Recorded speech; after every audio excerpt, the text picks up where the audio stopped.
মনত প্ৰশ্ন এডিআৰিৰ ৰিজাল্ট কেতিয়া দিব মই আপোনালোকক প্ৰতিশ্ৰুতি দিয়া অনুসৰি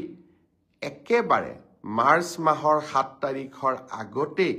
আমি এডিআৰিৰ ৰিজাল্ট দিম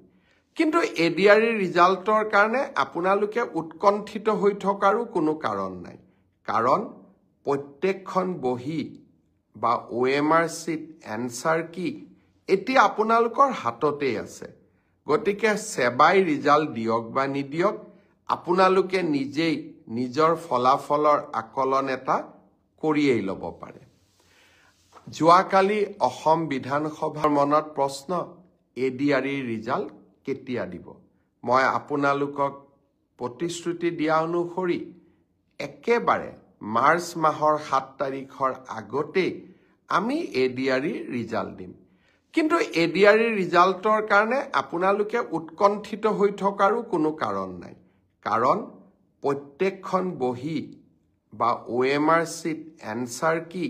এটি আপোনালোকৰ হাততে আছে গতিকে সেবাই ৰিজাল্ট দিয়ক বা নিদিয়ক আপোনালোকে নিজেই নিজৰ ফলাফলৰ আকলন এটা কৰিয়েই ল'ব পাৰে যোৱাকালি অসম বিধানসভা